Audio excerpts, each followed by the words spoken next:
अगर मैं कहूँ भारत एक रिपब्लिक है, ठीक है, आज हम लोग रिपब्लिक से पढ़ने वाले थे, फीचर ऑफ प्रियम्बल की बात करेंगे। तो भारत रिपब्लिक कैसे है? सर, हमारे देश का जो राष्ट्र का प्रमुख है वो इलेक्टेड है।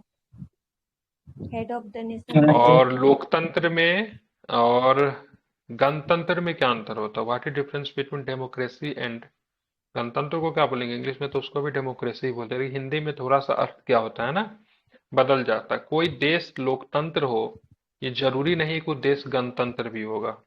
समझ रहे हो ना क्या मैंने बोला? अगर कोई देश अगर लोकतांत्रिक देश है तो कोई जरूरी जरूरी नहीं है वो देश गणतांत्रिक भी हो। उदाहरण के लिए मैं आपसे कह सकता हूँ, चलो इसका एग्जांपल आप ले लो, यूके का। यूके में डेमोक्रेसी यस सर। है, लेकिन साथ में क्या वहां पे, क्या वो गणतंत्र है? नहीं है। क्या नहीं है सर। वहां पे? राजतंत्र है। तो यूके किसका एग्जांपल है? संवैधानिक राजतंत्र का। ठीक है, ध्यान में रखना। लेकिन भारत क्या है? पूरी तरीके से गणतंत्र है, लोकतंत्र के साथ हम लोग गणतंत्र भी है। ठीक है, भूटान का एग्जांपल लेंगे, डेमोक्रेसी है वहां पे, बिल्कुल है, लेकिन वहां पे क्या होता है, राजा होते हैं। तो जो गणतंत्र होगा वहां पे हेड ऑफ स्टेट की बात करेंगे, वह इलेक्टेड होंगे। ठीक है, वह जनता के द्वारा चुने जाएंगे, चाहे वो प्रत्यक्ष रूप से चुने जाए, चाहे वो अप्रत्यक्ष रूप से चुने जाए। भारत में अप्रत्यक्ष रूप से हेड ऑफ स्टेट चुने जाते हैं, अमेरिका में बात करेंगे तो प्रत्यक्ष रूप से चुने जाते हैं। ठीक है, बाकी आप उदाहरण अगर लोगे आप, ठीक है, यूके का एग्जांपल लोगे तो वहां पे हेड ऑफ स्टेट राजा या रानी होता है, जो कि क्या होता है, हेरिडेटरी होते हैं, वंशानुगत होते हैं, वो किसी के द्वारा चुने नहीं जाते। ठीक है ना, क्लियर? तो अब हम चलते हैं आगे, पढ़ेंगे कुछ चीजों को देखेंगे। ठीक है, ध्यान में हम लोग देते हैं। एक लोकतांत्रिक राज्य व्यवस्था को दो वर्गों में बांटा जा सकता है। पहला राजशाही होता है, दूसरा जो होता है गणतंत्र होता है। समझिएगा क्या बोलते हैं इसको, राजशाही और गणतंत्र। ये बहुत बेसिक बेसिक बातें हैं, लेकिन मेंस में बहुत डिफरेंस पैदा कर देता है, इंटरव्यू में बहुत डिफरेंस पैदा कर देगा। ठीक है, इंटरव्यू में आपसे पूछ लेगा, बताओ फेडरल को हिंदी में क्या बोलते हैं, तो इंग्लिश में हिंदी में क्या बोलते हैं, तो बोलेंगे संघ। यूनियन को हिंदी में क्या बोलते हैं, संघ। तो दोनों एक ही होता है कि डिफरेंसेस होते हैं, फिर आप फंस जाओगे। ठीक है, इसलिए बेसिक बेसिक कॉन्सेप्ट को क्लियर करते हुए चलना है, बिकॉज यू हैव, ठीक है, मोर देन 18 मंथ्स। ठीक है, और इन 18 महीने में बहुत अच्छे से सारी चीजों को आपको क्या करना है, सीखना है। ठीक है, ताकि कभी भी भविष्य में फिर से आपको ये सब पढ़ने की आवश्यकता ना पड़े, एक बार पढ़ लिया तो पढ़ लिया। तो जो राजशाही व्यवस्था में राज्य का प्रमुख कौन होता है? आमतौर पे राजा या रानी होता है, उत्तराधिकारिता के माध्यम से पद पे आसीन होता है। ठीक है, मतलब the person who become the next king, ठीक है, अगला राजा जो बनेगा वो राजा का बेटा होगा, जैसा कि ब्रिटेन में है। वही गणतंत्र में क्या होता है, राज्य का प्रमुख हमेशा अथवा प्रत्यक्ष अथवा अप्रत्यक्ष रूप से एक निश्चित समय के लिए चुनकर आता है। आप बोलेगे सर एक निश्चित समय के लिए, बिल्कुल एक निश्चित समय इस पे बहुत फिक्स होता है। ठीक है, ध्यान में रखना है। जैसे अमेरिका में भी राष्ट्रपति का कार्यकाल कितने वर्षों को होता है? कितने वर्षों का था राष्ट्रपति के कार्यकाल अमेरिका में, देवी और सज्जनों? और 4 साल। बच्चों भी 4 वर्ष। 4 साल का 4 होता है। वर्ष ठीक का है, ना। 4 वर्ष का होता है। ठीक है, भारत में 5 वर्षों के लिए होते हैं। तो जो भी गणतांत्रिक शासन व्यवस्था वाले देश होंगे, वहां पे हेड ऑफ स्टेट जो होंगे वो जनता के द्वारा चुने जाएंगे, या तो प्रत्यक्ष रूप से चुने जाए या फिर अप्रत्यक्ष रूप से चुने जाए। उसके बाद उनका कार्यकाल क्या होगा, निश्चित होगा। जबकि यूके में ब्रिटेन का राजा और रानी तब तक अपने पद पर रहेगा जब तक वो खुद ही न त्याग दे या फिर उनका देहांत न हो जाए। जैसे एलिजाबेथ का देहांत हुआ था, उसका पुत्र जो था, क्या नाम था, चार्ल्स द थर्ड, चार्ल्स तृतीय नाम था ना, वो वहां का क्या बना, राजा बन गया। इसलिए भारतीय संविधान की प्रस्तावना में गणतंत्र का अर्थ यह है कि भारत का प्रमुख अर्थात राष्ट्रपति चुनाव के जरिए सत्ता में आता है। देखिए हमारे यहाँ क्या होता है ना कि राज्य का प्रमुख है, मैंने क्या बताया, राज्य का मतलब क्या होता है पॉलिटी में, देश होता है। ठीक है, हमारे यहाँ क्या है, क्या बताओगे आप, राज्य का प्रमुख। ये क्या नाम था आपका, पहला क्लास है ना, क्या लिखी हुई, सौम्या, पहला क्लास है ना सौम्या? अरे आवाज आ रही है मेरी? ठीक है, क्लास के बाद बात कीजिएगा आप। ठीक है, तो राज्य का प्रमुख क्या होता है भारत में, राष्ट्रपति होते। क्या होता है ये, राष्ट्रपति होते हैं, राज्य प्रमुख होते हैं, ठीक है। राज्य का मतलब क्या होता है, क्या होता होगा राज्य का मतलब? तो यहाँ पे देश होता है। जब भी हम राज्य बोले पॉलिटी में तो इसका मतलब देश होता है। 1 मिनट में कॉल दे रहा हूँ, रुकिएगा 1 मिनट।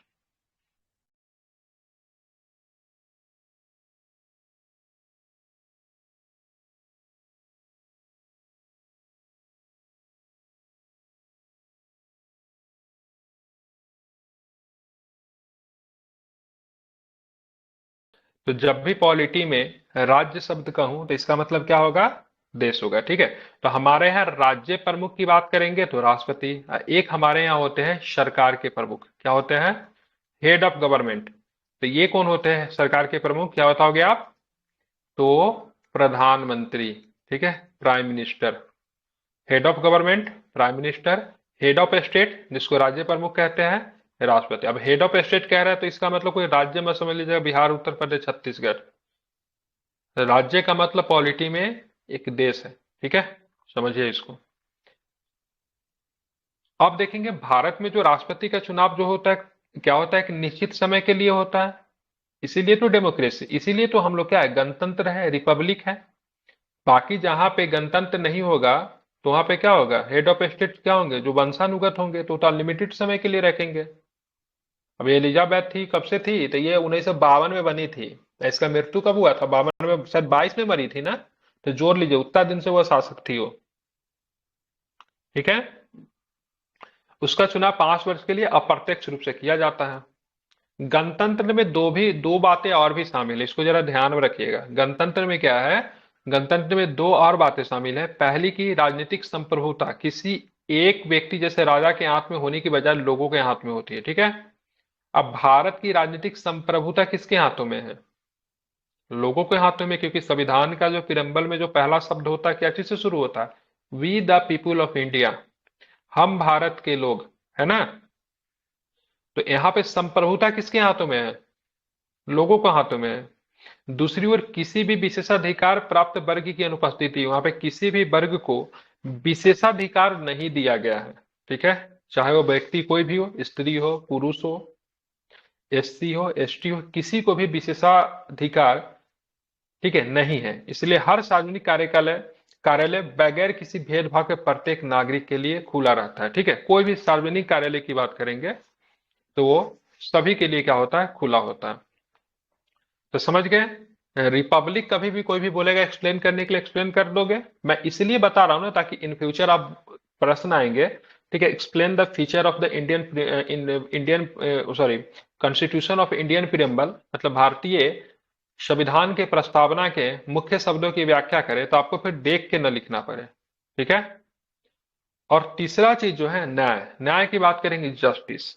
तो न्याय से एक चीज निकल कर आता है हमारे संविधान में ना, 3 प्रकार के न्याय लिखा हुआ है, ठीक है। जब भी न्याय के आप जब भी लिखना ना तो उसको ऐसे करके एक तीर बना देना, ठीक है। हाँ, एक में क्या लिखना है, सामाजिक। पता है आप लोग बहुत अच्छा मेंस लिखते हैं, ये बात पता है आप लोग को, हिडन टैलेंट है आप लोग के अंदर। मैंने जितना भी बैच अभी तक शुरू किया है ना, उसमें कोई भी स्टार्टिंग में आप लोग से बढ़िया नहीं लिखता है। मतलब आप लोग को बस लिखने का तरीका आपको पता है, केवल आपको कंटेंट बिल्ड करना है। सबके सब अच्छा लिखते हो, एग्जाम में ऐसा लिख दोगे बहुत अच्छा नंबर आएगा, ठीक है। मतलब सब बहुत अच्छा लिखते हो आप लोग। किसी को इतना अच्छा नहीं लिखने आता है। 70 वाले तो कितना दिन से पढ़े, वो लोग अभी नहीं सीखे, एक से एक गधे लोग भरे हुए हैं। रियलिटी है, लड़कियां भी है उसमें, कितना भी सिखा दिए लेकिन एक दो यहाँ भी है, ठीक है। तो उनको समझ में नहीं आता लिखना कैसे, लेकिन आप लोग छोटे ही अभी नया नया शुरू, बहुत सबकी एज भी कम है और बहुत अच्छा आप लोग लिख रहे हो, ठीक है। तो यहाँ पे एक सामाजिक है और यहाँ आप ध्यान में रखो कि एक आर्थिक है और एक है राजनीतिक है, ठीक है। तो ये देखिए ये बना दिए ना हम, तो ये अच्छा लग रहा है, ठीक है। तो जब भी शुरू करो आप लोग मेंस लिखना, तो जब भी न्याय को एक्सप्लेन करना तो यहाँ पे न्याय को घिच कैसे बना देना, ठीक है। तो हमारे संविधान की 3 प्रकार की न्याय की व्यवस्था है, ये तीनों के तीनों कहाँ से लाए, यूएसएसआर के कॉन्स्टिट्यूशन से, ठीक है। हम लोग कहाँ से न्यायिक व्यवस्था कहाँ से हमारी है, तो हम यूएस। लोग यूएसएसआर, यूनाइटेड सोवियत जो था, सोवियत संघ जो कहते थे, वहां से हम लोग प्रभावित है, ठीक है। आप देखेंगे प्रस्तावना में कितने प्रकार के हैं, 3 प्रकार के, सामाजिक न्याय भी है, आर्थिक न्याय भी है, राजनीतिक न्याय भी है। इसकी सुरक्षा मौलिक अधिकार एवं नीति निर्देशक सिद्धांतों के विभिन्न उपबंधों की जरिए होती है। अब ये तीनों प्रकार के न्याय कहाँ पे आपको दिखेंगे, तो फंडामेंटल राइट में दिखेंगे, दिखेंगे ना। डीपीएसपी में दिखेंगे। और वहां पे बहुत सारे चीज जो है, बहुत सारे ऐसे अनुच्छेद है जो कि आपको क्या करते हैं, न्याय को प्रोटेक्ट करते हैं। आप देखेंगे सामाजिक न्याय का मतलब क्या होता है, जिसको बोलते हैं सोशल जस्टिस। ठीक है, इंग्लिश जिनको दिक्कत हो बोलिएगा, मैं एक्सप्लेन कर दूंगा। ठीक है, सामाजिक न्याय को क्या बोलते हैं, सोशल जस्टिस। हर व्यक्ति के साथ जाति, रंग, धर्म, लिंग के आधार पर बिना भेदभाव किए समान व्यवहार। अब भारत में क्या है, भारत में क्या है, सबकी जाति अलग है ना, धर्म अलग है, रंग अलग है, लिंग स्त्री पुरुष हो सकता है, थर्ड जेंडर भी हो सकते हैं, इनके साथ समान व्यवहार करना, ये आपका सामाजिक न्याय का अर्थ है। ये चीज आपको कहां पे दिखेगी, तो ये आपको चीजें फंडामेंटल राइट में दिखती है कि नहीं दिखती है। सामाजिक न्याय की बात आर्टिकल्स 15 करता है कि नहीं करता है, अरे करता है ना। सर। आर्टिकल्स 15 इसी यही चीज की बात करता है ना। तो कभी भी कुछ बोले से बताओ, संविधान में, संविधान के प्रेम्बल की बात करेंगे तो वहां पे 3 प्रकार की न्याय की बात की गई है। लेकिन ये तीनों प्रकार की न्याय किस प्रकार से जस्टिफाई होगी, तो इसके लिए क्या है, आपका फंडामेंटल राइट और साथ में डीपीएसपी मतलब राज्य के नीति निर्देशक सिद्धांत है। ठीक है, इसका मतलब है समाज में किसी वर्ग विशेष के लिए विशेषाधिकारों की अनुपस्थिति और अनुसूचित जाति, अनुसूचित जनजाति, अन्य पिछड़ा वर्ग तथा महिलाओं की स्थिति में सुधार करने की बात भी की गई है। ठीक है, ये सब है आपको। अब आते हैं आर्थिक न्याय। देखिए हमारे यहाँ क्या है ना, हमारे सरकार या फिर बात करेंगे, हमारी जो व्यवस्था इस प्रकार से बनाई गई है। तो आर्थिक न्याय का अर्थ यह है कि आर्थिक कारणों के आधार पर किसी भी व्यक्ति से भेदभाव नहीं किया जाएगा। ठीक है, मतलब अगर मान लीजिए किसी भी व्यक्ति के पास संपत्ति बहुत है या फिर उनकी आय बहुत अच्छी है, तो इसकी वजह से भेदभाव नहीं होना। इसमें संपदा, आय एवं संपत्ति की असमानता को दूर करना भी शामिल है।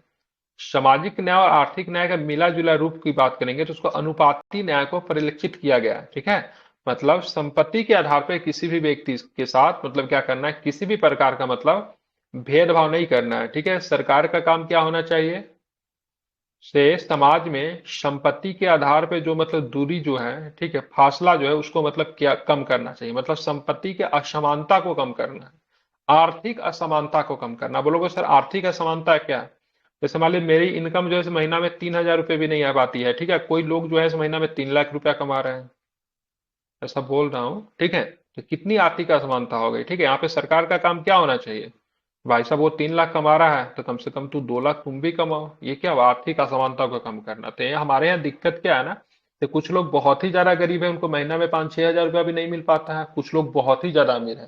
ठीक है, इसी चीज को मतलब ठीक करना और आर्थिक न्याय के द्वारा ही ठीक हो सकता है। तीसरे नंबर पे आप जाओगे तो तीसरे नंबर पे मिलेगा आपको राजनीतिक न्याय।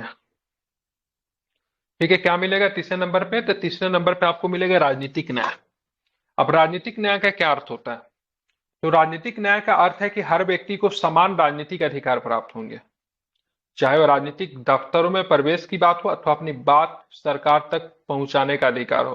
ठीक है, ध्यान में रखना है तीनों प्रकार की न्याय जो है आपको देखने को मिलता है। ये सब कुछ यूएसएसआर से लिया गया है। ठीक है, यूएसएसआर तो आई थिंक बाद में बना, 1920 में बना, 1920 21 20-22 के आसपास बना होगा। ठीक है, रशियन रेवोल्यूशन से आप मुख्य रूप से कह सकते हैं।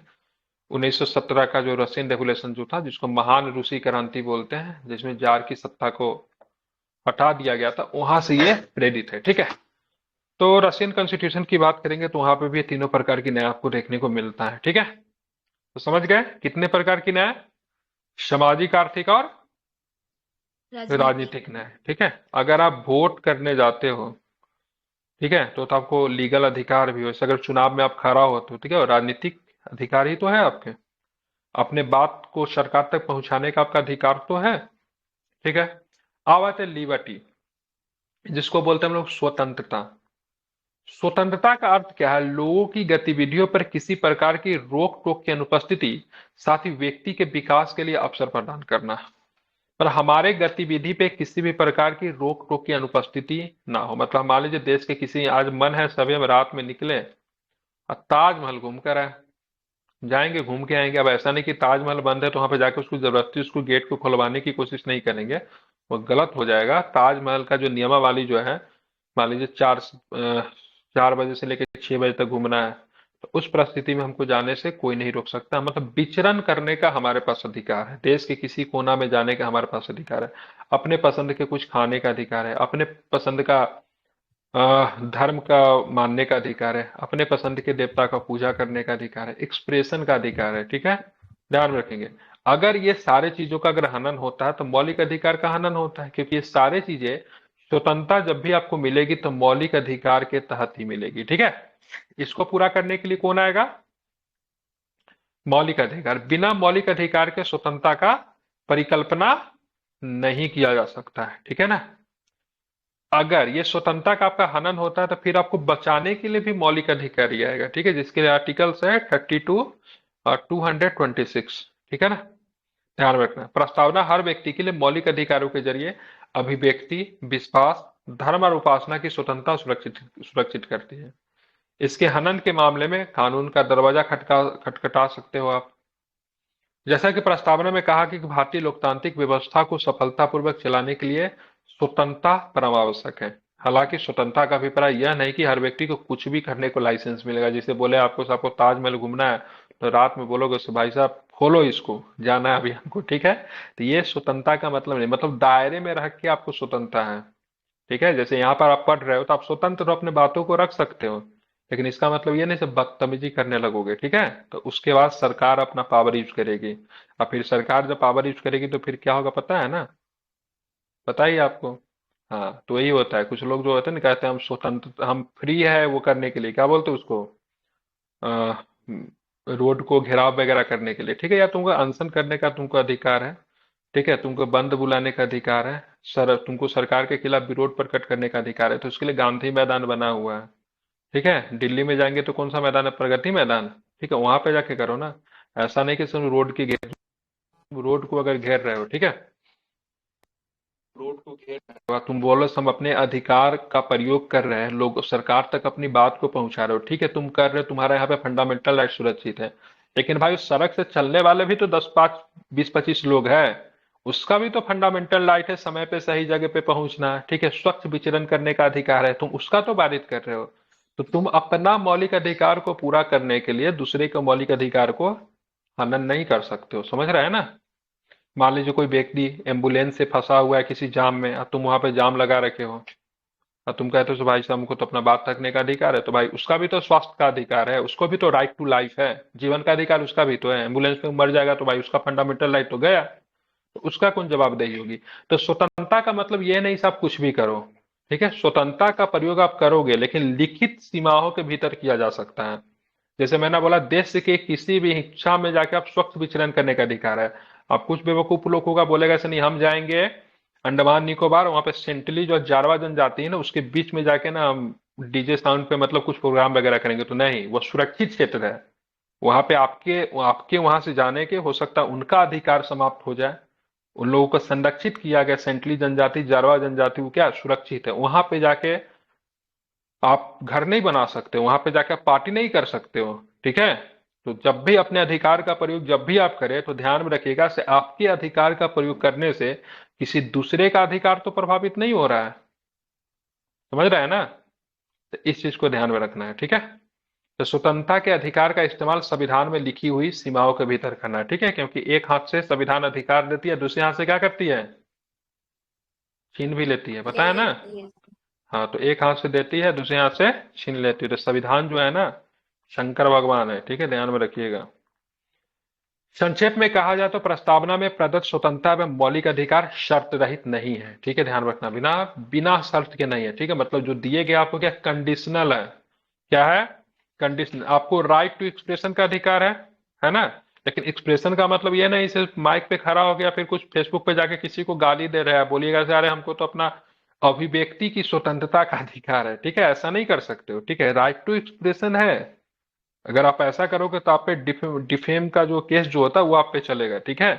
तो राइट टू एक्सप्रेशन या फिर किसी भी स्वतंत्रता का प्रयोग, किसी भी स्वतंत्रता का प्रयोग आप करते हो तो वो सीमाओं के अंदर रह के करना है, ठीक है, समझ रहे हैं ना। हमारी प्रस्तावना में स्वतंत्रता, समता और बंधुत्व के आदर्शों को फ्रांस की क्रांति से लिया गया है, ठीक है। तो उधर जो हम लोगों ने पढ़ा था, क्या पढ़ा था वहां पे, न्याय, वो रशियन रेवोल्यूशन से था, और ये जो है फ्रेंच रेवोल्यूशन से, ठीक है, फ्रेंच रेवोल्यूशन पहले हुआ, रशियन रेवोल्यूशन बाद में हुआ। तो हमारी प्रस्तावना में स्वतंत्रता, समता, बंधुत्व, ठीक है, लिबर्टी, फर्टिनिटी, इक्वलिटी, यही ना होता है। ये सब कहाँ से लिया गया है? तो फ्रेंच रेवोल्यूशन से लिया गया है, ठीक है।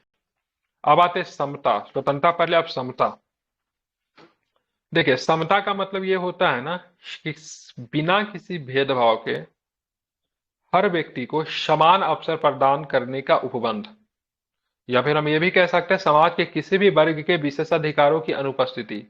मतलब समाज का कोई भी वर्ग जो है उसको क्या करना है, किसी भी प्रकार का विशेषाधिकार नहीं उपलब्ध कराना, और सभी लोगों को बिना किसी भेदभाव के हर व्यक्ति को समान अवसर भी मतलब क्या करना, प्रदान करना, ठीक है। इसको आपको ध्यान में रखना है। और भारतीय संविधान की प्रस्तावना हर नागरिक को स्थिति और अवसर की, ठीक है, क्षमता प्रदान करती है। इस उपबंध में समता के 3 आयाम है, ठीक है, ये बहुत इंपॉर्टेंट है, ठीक है। ये बहुत इंपॉर्टेंट, इसको आपको ध्यान में रखना। हमारे यहाँ समता का कितने हैं, तो ध्यान में रखना 3 आयाम क्या, नागरिक, राजनीतिक एवं आर्थिक। मौलिक अधिकारों पर निम्न प्रावधान नागरिक समता को सुनिश्चित करते हैं, ठीक है। तो ध्यान में रखें, विधि के समय समता है आपके पास, है कि नहीं। इक्वलिटी बिफोर लॉ किसमें, आर्टिकल 14 की बात करेंगे। धर्म, जाति, लिंग या जन्म स्थान के आधार पर मूल वंश निषेध किया गया है, 15 में है।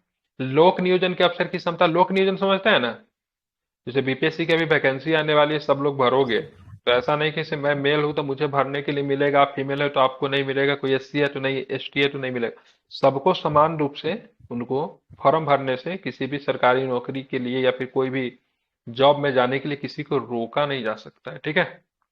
इनटचबिलिटी की बात करेंगे, अनटचबिलिटी, अस्पृश्यता जिसको कहते हैं, वो 17 में है। उपाधियों का भी अंत किया गया है, ठीक है। तो किसमें उपाधियों का अंत, तो 18 में। उपाधि का मतलब क्या, उपाधि का मतलब कोई व्यक्ति अपने नाम से ये नहीं बोल सकता है राजा वीर प्रताप सिंह, ठीक है, राजकुमार सोनभद्र सिंह, ऐसा कुछ नहीं कर सकता है, ठीक है। महारानी लक्ष्मीपति, ऐसा कुछ नहीं हो सकता है, ठीक है।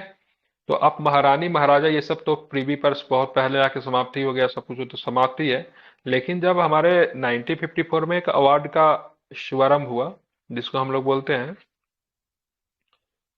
पद्म सम्मान, ठीक है, तो सरकार बोली से देखिए भाई, तो ये जो अवार्ड जो हम दे रहे, ये जो हम सम्मान जो दे रहे हैं, ये कोई उपाधि नहीं है।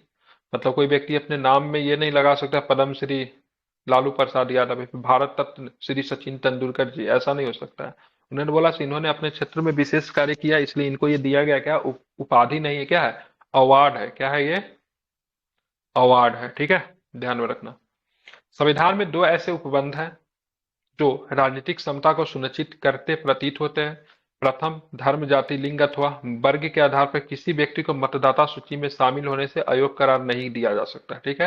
ये आर्टिकल्स कौन सा है, 325, मतलब कि सभी व्यक्ति को वोट देने का अधिकार है। वोट देने का अधिकार आपका कौन सा अधिकार है, बताइए। पॉलिटिकल राइट, ठीक है, राजनैतिक कौन सा अधिकार, राइट, पॉलिटिकल राइट, राजनैतिक अधिकार। बिल्कुल ठीक है, राजनीतिक अधिकार है आपके, ठीक है, ध्यान में रखना है।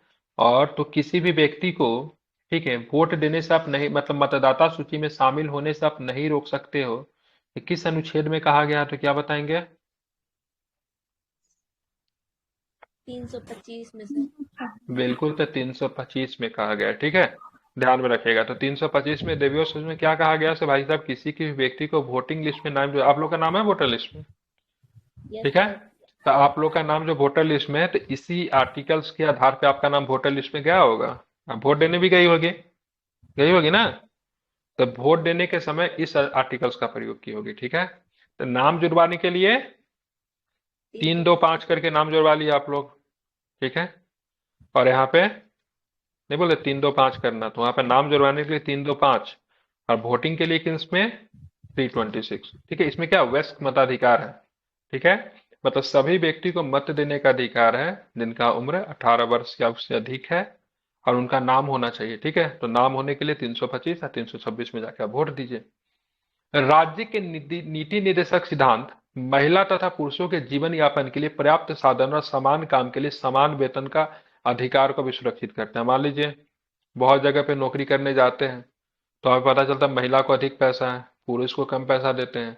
तो यहाँ पे ऐसा नहीं हो सकता है, ठीक है। समान काम के लिए समान वेतन, ठीक है। बोलोगे सर समान काम के लिए क्या, तो मतलब अगर मान लीजिए कोई महिला टीचर के पोस्ट पे है, कुछ भी पढ़ा रही है, ठीक है। जैसे मान लीजिए 7 क्लास के लिए पढ़ाने के लिए उनको नियुक्त किया गया, और कोई पुरुष के भी 7 क्लास के लिए पढ़ाने के लिए नियुक्त किया गया, दोनों सेम काम करे तो दोनों का सैलरी भी सेम होना चाहिए, ठीक है। सरकारी स्कूल में, प्राइवेट स्कूल में तो सेम देते नहीं है ना। 1 मिनट, फोन आ रहा है मेरा जरा। हेलो जी।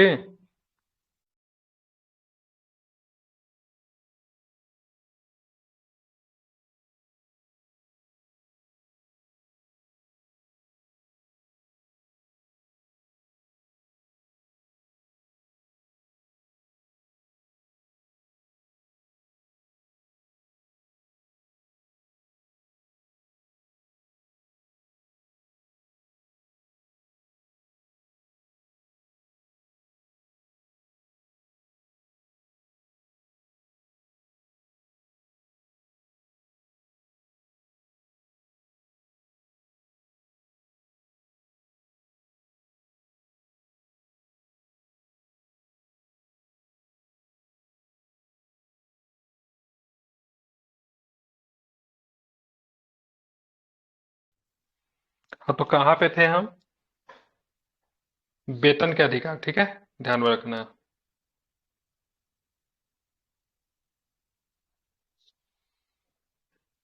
चलिए, तो समान वेतन के लिए समान वेतन का अधिकार की बात कर, सॉरी, समान काम के लिए समान वेतन का अधिकार आपको डीपीएसपी में देखने को मिलता है। कौन सा आर्टिकल से इसके लिए? सर 39 का क्लॉज डी। ठीक है, ये सब क्लोज में है, ठीक है, इसको ध्यान में रखना है, ठीक है। अब आते हैं फर्टर्निटी की बात करेंगे, भाईचारा, ठीक है। अब भाईचारा किसके किसके बीच में हो सकता है भाई, किस तरह का भाईचारा होना चाहिए? तो हमारा कर्तव्य होगा एज ए सिटीजन, हमारा कर्तव्य भी है, ठीक है। अधिकार का बात तो सब करता है, लेकिन कर्तव्य की बात नहीं करता, नहीं। तो यहाँ पे जैसे मान लीजिए यहाँ पे हम आपको पढ़ा रहे हैं, तो आपको पढ़ने का अधिकार है, तो आपका भी कर्तव्य है कि भाई डिसिप्लिन में रहे, शांति बना के रखे। उसी तरह नागरिक का भी कर्तव्य होता है। नागरिक का कर्तव्य यह होगा से धार्मिक, भाषाई, क्षेत्रीय अथवा वर्ग विभिन्नताओं से ऊपर उठकर सौहार्द और आपसी भाईचारे की भावना को प्रोत्साहित करे। मतलब ये नहीं बोल सकता भाई तुम हिंदू हो मैं मुसलमान हूँ, हमारी तुम्हारी कुछ नहीं हो सकती, ठीक है। तुम अंग्रेज, तुम जो से तमिल बोलते हो, मैं हिंदी बोलती हो बोलता हूँ, तो ठीक है, तो हमारी तुम्हारी बात कोई, तुम बिहारी हो, मैं जो हूँ से मराठी हूँ, तो फिर तो ये सारी चीजें नहीं होना चाहिए, ठीक है। Because India is a land of diversity. हमारे यहाँ क्या है, हमारा भारत जो है विविधताओं का देश है। तो जाहिर सी बात है विभिन्न धर्म के लोग रहते हैं, विभिन्न भाषा के भी लोग हैं, विभिन्न क्षेत्रों में लोग रखते हैं, बहुत सारे वर्ग विविधताएं आपको देखने को मिलता है, ठीक है। इन सबको मैनेज करना हमारा क्या, हमारा कर्तव्य बनता है। बंधुत्व का मतलब होता है भाईचारा की भावना। संविधान एकल नागरिकता के तंत्र के माध्यम से भाईचारे की भावना को प्रोत्साहित करता है। संविधान में सिंगल सिटीजनशिप इसलिए दिया गया क्योंकि अगर डुअल सिटीजनशिप अगर दिया जाता, जैसे कि अमेरिका वगैरह में है, तो यहाँ पे बहुत सारे दिक्कतें हो जाती है, ठीक है। ऑलरेडी यहाँ पे उस समय तमिल लोग जो थे वहां पे भाषाई चीजों को लेकर दिक्कतें थी, मराठा वाले मराठा भाषी राज्य बना रहे थे, गुजराती वाले गुजराती राज्य बनाने की मांग कर रहे थे। तो बहुत सारी दिक्कत थी, नॉर्थ ईस्ट में ऑलरेडी इंसर्जेंसी काफी समय तक आपको देखने को मिला, इसीलिए सिंगल सिटीजनशिप रखा गया, ताकि जो फर्टर्निटी की भावना का मतलब क्या हो, विकास हो, ठीक है, भाईचारा जिसको बोलते हैं। और आगे चल के आप देखोगे 1976 में कॉन्स्टिट्यूशन अमेंडमेंट करके फंडामेंटल ड्यूटीज को डाल दिया गया 51 का सब क्लोज ए में, और उसमें कहा गया कि भाई साहब सभी व्यक्ति को धार्मिक मतलब रिलीजियस, भाषाई, लिंग्विस्टिक्स, ठीक है, क्षेत्रीय और वर्ग विविधता की बात करेंगे तो सबसे ऊपर उठकर सौहार्द और आपसी भाईचारे की भावना को प्रोत्साहित करना है। मतलब हमारे यहाँ आप देखोगे तो गंगा जमुनी तहजीब की बात की गई है, ठीक है। प्रस्तावना कहती है कि बंधुत्व को दो भागों में सुनिश्चित करना होगा। पहला व्यक्ति का सम्मान और दूसरा देश की एकता और अखंडता। अब देखें, भाईचारा से कहने का मतलब ये नहीं है, भाईचारा से व्यक्ति का सम्मान भी तो शामिल है ना। भाईचारा अगर रहेगा तो व्यक्ति का सम्मान भी एक जैसा होगा। जैसे मान लीजिए कोई व्यक्ति, सपोज दैट समझिए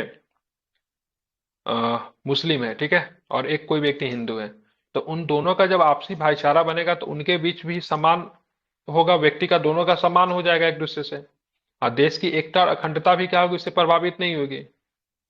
इसलिए अखंडता शब्द को बाद में शामिल किया गया, ठीक है। 42 कॉन्स्टिट्यूशन अमेंडमेंट में समाजवादी, पंथ निरपेक्ष और अखंडता, तीन शब्द को जोड़ा गया था। अखंडता वन ऑफ देम है, ठीक है, क्योंकि भाईचारा बनाना, क्योंकि भारत में क्या है, बहुत सारे धर्म के लोग रहते हैं, ऐसे इतने ज्यादा धर्म के लोग कहीं भी नहीं है। यहाँ पे हिंदू है, मुस्लिम है, सिख है, ईसाई है, यहूदी है, पारसी है, और भी होगा कुछ, जैन है, बौद्ध है, ठीक है, तो सब धर्म के लोग रहते हैं। संविधान सभा के प्रारूप समिति के एक सदस्य के एम मुंशी के अनुसार व्यक्ति के गौरव का अर्थ यह है कि संविधान न केवल वास्तविक रूप से भलाई या लोकतांत्रिक तंत्र की मौजूदगी सुरक्षित करता, बल्कि यह भी मानता है कि हर व्यक्ति का व्यक्तित्व पवित्र है। इस पर किसी व्यक्ति के गौरव को सुनिश्चित करने वाले मौलिक अधिकार और नीति निर्देशक तत्वों के कुछ प्रावधान बल देते हैं। इसके अलावा मतलब आपको देखिए, हमने कहते हैं जैसे मतलब आपको जीवन जीने का अधिकार है ना, जीवन जीने का अधिकार है कि नहीं, लेकिन कैसा जीवन जीने के अधिकार है, तो लाइफ विथ डिग्निटी, ठीक है, मतलब गौरव से जीवन जीने का अधिकार। कभी कोई पूछेगा आपको जीवन जीने का अधिकार है, तो बोलना हाँ, बिल्कुल है। कैसा जीवन जीने का अधिकार है, तो ध्यान रखना गौरवमयी, कैसा, गौरवमयी जीवन जीने का अधिकार है, ठीक है। और ये आपको कौन व्यवस्था करेगी, तो राज्य का कर्तव्य होगा से आपको किस प्रकार का लाइफ दे, तो गौरवपूर्ण आपको लाइफ दे। इसके लिए ऐसा नहीं कि मान लीजिए कि जीवन तो भिखारी भी जीता है ना, जीता है कि नहीं जीता है, हाँ, जीवित तो वो भी है ना, लेकिन क्या उसका जीवन गौरवमयी है, नहीं है। तो राज्य का कर्तव्य ऐसा होना चाहिए सो आपको गौरवमयी जीवन जीने के लिए वह सारे माहौल उत्पन्न आपको वो करके दे, ठीक है, सारा वह माहौल तैयार करके दे सो आपका जीवन कैसा हो, तो आपका जीवन गौरवमयी हो, ठीक है, ध्यान में रखना। उसके बाद कुछ बात और भी बता दे रहा हूं। हाँ, देश की एकता और अखंडता पद में राष्ट्रीय अखंडता के दोनों मनोवैज्ञानिक और सीमाई आयाम शामिल है। संविधान के अनुच्छेद 1 में भारत का वर्णन राज्यों के संघ के रूप में किया गया, ताकि यह बात स्पष्ट हो जाए कि राज्यों को संघ से अलग होने का कोई भी अधिकार नहीं है, ठीक है। इसलिए आर्टिकल 1 सीधे सीधे कहता है भाई साहब, भारत जो है राज्यों का संघ है, ठीक है, मतलब भारतीय संघ की बदली ना जा सकने वाली प्रकृति का परिलक्षण होता है, मतलब भारतीय संघ को कोई भी नहीं बदल सकता है। मतलब यहाँ पे कुछ राज्यों ने मिलकर संघ का निर्माण नहीं किया है, ठीक है, हमारे यहाँ पहले संघ बना, फिर मतलब राज्यों का निर्माण हुआ। मतलब कह सकते हैं संघ जो है अविनाशी है। क्या बोल सकते हैं, भारत के संदर्भ में बोला जाता है भारत किस प्रकार का, भारत विनाशी राज्यों का, ध्यान में रखना है, विनाशी राज्यों का कैसा संघ है, अविनाशी संघ है। मतलब राज्य क्या है, फिक्स है, ठीक है, सॉरी, संघ क्या है, फिक्स है, राज्य का विनाश हो सकता है। बोलोगे सर राज्य का विनाश होने का मतलब क्या, तो राज्य का विनाश होने का मतलब है इन फ्यूचर अगर मन करेगा तो बिहार का फिर से एक बंटवारा कर दिया जाए, ठीक है, इन फ्यूचर होगा तो फिर से उत्तर प्रदेश का एक हिस्सा अलग करके सीमांचल बना दिया जाए, बिहार से एक हिस्सा अलग करके मिथिलांचल बना दिया जाए। लेकिन कोई राज्य ये नहीं कर सकता भाई साहब को भारत से अलग कर दो, हम एक अलग देश बनेंगे, ठीक है, ऐसा नहीं हो सकता। मतलब भारत के भारतीय संघ में अगर कोई भी राज्य एक बार शामिल हो गया, तो सारे राज्य तो पहले से ही शामिल थे, सिक्किम को बाद में शामिल किया गया था, तो सिक्किम इन फ्यूचर निकल नहीं सकता है, समझ रहे हैं ना, क्योंकि हमारे यहाँ से राज्य, हमारे देश से मतलब हमारे भारतीय संघ से कोई भी राज्य स्वतंत्रता नहीं पा सकती है, ठीक है, क्योंकि हम लोग क्या है, यूनियन है, क्या है हम लोग, यूनियन है। अमेरिका क्या है, फेडरल है। अमेरिका में कोई राज्य अगर चाहे अमेरिका से अलग होना तो हो सकती है, ठीक है, अमेरिका में राज्य अगर होना चाहे अगर संघ से अलग तो हो सकती है। इसीलिए अमेरिका को क्या बोलते हैं, यूनाइटेड स्टेट ऑफ अमेरिका। जहां पर भी यूनाइटेड शब्द लग गया जिस भी देश के, समझिए वहां पे कुछ राज्यों ने मिलकर देश का निर्माण किया, वहां से जो राज्य कभी अलग होना चाहेंगे तो आराम से अलग हो सकता है। अब कहाँ पे यूनाइटेड लगा हुआ, कुछ ऐसा राज्य देश का नाम बताइए जहां पे यूनाइटेड लगा हुआ है, किंगडम। यूनाइटेड, हाँ, यूनाइटेड अरब अमीरात, तो किंगडम लगा हुआ है तो उधर ब्रिटेन का वो नहीं, आयरलैंड नहीं बोलते रहते भाई साहब को हमको अलग कर दो, नॉर्थन आयरलैंड वाला हिस्सा, वेल्स भी कई बार आजादी की बात कर रखा है, ठीक है, तो वहां पे हो सकता है, ठीक है, ध्यान में रखना। मतलब कुछ देश को मतलब कुछ मिलकर बने हैं, और जहां पे भी यूनाइटेड भी लगा हुआ है ना, तो बहुत मायने में लोग स्वतंत्र भी होते हैं बहुत चीजों के लिए आपस में, ठीक है, इन चीजों का आपको ध्यान में रखना है। अब हम आएंगे प्रस्तावना का महत्व, इंपोर्टेंस ऑफ प्रिम्बल, मतलब प्रस्तावना का क्या महत्व है, ठीक है, इसका इंपॉर्टेंस की बात करेंगे, इंपॉर्टेंट क्या है इसका। संविधान का हिस्सा है कि नहीं है। तो देखिए, प्रस्तावना संविधान का मूल रूप से आप देखोगे तो दर्शन है। क्या है? दर्शन है। प्रस्तावना में उस आधारभूत दर्शन और राजनीतिक, धार्मिक एवं नैतिक मौलिक मूल्यों का उल्लेख है जो हमारे संविधान के आधार है। इसमें संविधान सभा की महान और आदर्श सोच उल्लेखित है। हमारा संविधान कैसा होगा, वो सारा की सारा सोच जो होता है किसमें दिख जाता है? इसी में दिख जाता है। ठीक है, प्रस्तावना में दिख जाता है। इसके अलावा संविधान की नींव रखने वाले सपनों और अभिलाषाओं का परिलक्षण करती है। ये प्रस्तावना क्या चीज के बारे में बात करती है? तो संविधान की नींव रखने वाले सपनों और अभिलाषाओं का परिलक्षण करती है। संविधान निर्माण में महत्वपूर्ण भूमिका निभाने वाले संविधान सभा के अध्यक्ष सर अल्लादी कृष्ण स्वामी अय्यर के शब्दों में, संविधान की प्रस्तावना हमारा दीर्घकालीन सपनों का विचार है। VBI है, बीपीएससी 3-4 बार पूछ चुका है इसके बारे में। ठीक है, तो प्रस्तावना के बारे में ये कथन किसका है? किसका है? तो संविधान की प्रस्तावना हमारे दीर्घकालीन सपनों का विचार है। किसने कहा था? अल्लादी कृष्ण स्वामी अय्यर। स्वामी ठीक है, अय्यर। बिल्कुल ठीक है, ध्यान रखना, इंपॉर्टेंट है। ठीक है, अब चलेंगे संविधान सभा की प्रारूप समिति के सदस्य के मुंशी के अनुसार प्रस्तावना सर हमारी वो संप्रभु हाँ, सर सर अल्लादी कृष्ण स्वामी अय्यर ये सदस्य थे या अध्यक्ष थे? यहाँ पे थोड़ा गलती कंफ्यूजन लिखे हो हुआ रहा था। है। अध्यक्ष कैसे हो सकता है संविधान सभा का? संविधान सभा का अध्यक्ष राजेंद्र बाबू है, सदस्य हो जाएंगे। वही तो हमको देखिए, बड़ा किताब है ये। ठीक है, ये लक्ष्मीकांत में और वो स्पेक्ट्रम में ये छोटी छोटी गलती, बड़ा मतलब बड़े बड़े शहरों में छोटी छोटी बातें होते रहती है, उससे बड़े बड़े किताबों में छोटी छोटी गलतियां दिखते रहती है। ठीक है, सर ये हालांकि तो लोग इतना प्रारूप महान है ना। समिति के सदस्य थे ना? हाँ बिल्कुल, प्रारूप समिति के थे। ठीक है, तो ये प्रारूप समिति के जो सदस्य होंगे संविधान के भी होंगे। ठीक है, ध्यान में रखना है। ठीक है, संविधान सभा की प्रारूप एडिशन में समिति के सुधार किया सदस्य है। क्या? 7th एडिशन में ये मेंबर ही लिखा हुआ है। हम्म,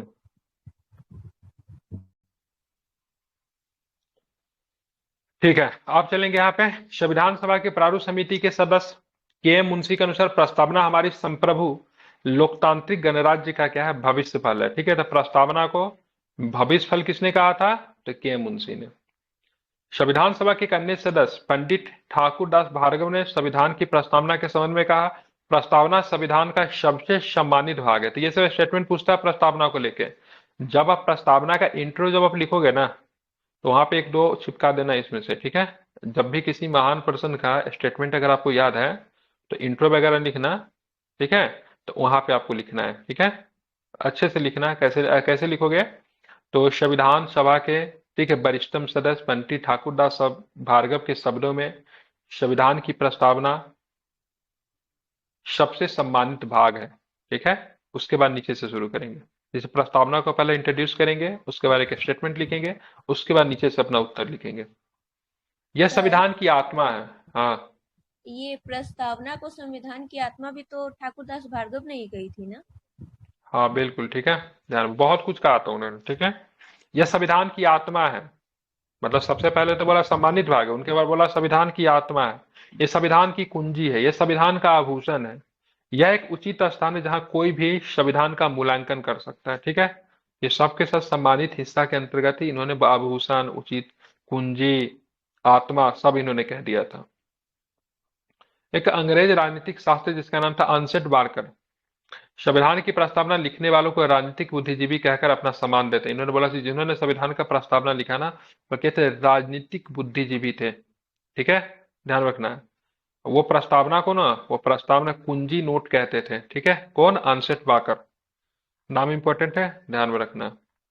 अब बात करेंगे, वो प्रस्तावना के पाठ से इतने प्रभावित थे कि उन्होंने अपनी प्रसिद्ध पुस्तक principle of social and political theory में की शुरुआत में इसका उल्लेख किया है। ठीक है, किसकी पुस्तक है? Principle of social and political theory.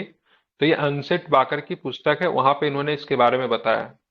Bharat के पूर्व मुख्य न्यायाधीश, ठीक है, एम हिदायतुल्लाह साहब, जो कि मतलब राष्ट्रपति भी बने थे कुछ समय के लिए, पहले मुख्य न्यायाधीश जो कि राष्ट्रपति बने थे, एक्टिंग प्रेसिडेंट। प्रस्तावना अमेरिका की स्वतंत्रता की घोषणा के समान है। ठीक है, अमेरिका में स्वतंत्रता की घोषणा हुई थी। ठीक है, उसके समान किसने बताया है? हिदायतुल्लाह साहब ने। ठीक है, लेकिन यह घोषणा से भी ज्यादा है, यह हमारे संविधान की आत्मा है, जिसे हमारे राजनीतिक समाज के तौर तरीकों को दर्शाया गया है। इसमें गंभीर संकल्प शामिल हैं जिन्हें हमें क्रांति ही प्रवर्तित कर सकती है, ठीक है। और आगे चल के हम लोग देखेंगे बेसिक स्ट्रक्चर 1973 में देखेंगे केशवानंद भारती। उससे पहले कौन था? केशवानंद भारती से पहले कौन था? ठीक है, बेरोबारी बेरूबारी 1960 वाला देखेंगे 1960 वाला में। तो सब प्रस्तावना से संबंधित है, उसमें हम लोग सारी चीजों को पढ़ेंगे, ठीक है। कल के क्लास में हम लोग देखेंगे संविधान के एक भाग के रूप में प्रस्तावना, तो इसमें बेरूबारी संघ आ जाएगा। कहानी सुनाऊंगा आपको, केशवानंद भारती पढ़ेंगे, इसमें LIC ऑफ इंडिया पढ़ेंगे, ठीक है। और भी होगा एक मिनट, समाप्त है क्या ये? लेकिन कल ही पढ़ाऊंगा इसका, कल पढ़ा के रिवीजन करवा के ना क्वेश्चन करवा दूंगा, ठीक है। तो कल इसको पढ़ा के प्रस्तावना का क्वेश्चन है क्या, कल करके आना आप लोग। प्रस्तावना का क्वेश्चन है, यह है पॉलिटी, यस ये पॉलिटी है। देविका जी अभी एंट्री की है, स्वागत कीजिए इनका। बहुत व्यस्त रहती है ये, तो पढ़ने का वक्त नहीं मिल पाता। अब आते हैं यहाँ पे देखेंगे प्रस्तावना का क्वेश्चन आपको करना है, कहाँ से करोगे आप? तो यहाँ पे, ठीक है। 110 से लेके 117 तक प्रस्तावना के क्वेश्चन है, सभी लोग इसको कर कर आएंगे। तो कल हम इस पे बात करेंगे, प्रस्तावना के टॉपिक खत्म होगा और ये तीसरा चौथा चैप्टर होना चाहिए। तो बिल्कुल अभी आपका बैच जो है बिल्कुल शुरू से है। और आई थिंक लक्ष्मीकांत इससे पहले आप लोगों ने पढ़ा भी नहीं होगा, हमें बिल्कुल जीरो लेवल से एकदम बच्चा की तरह नहीं कि तोता मैना को जैसे पढ़ाया जाता है उस तरीके से पढ़ा रहा हूँ। आई होप आप लोगों को समझ में आ रही होगी, ठीक है। और कल हम लोग क्या करेंगे, तो कल हम लोग क्वेश्चन करेंगे, ठीक है।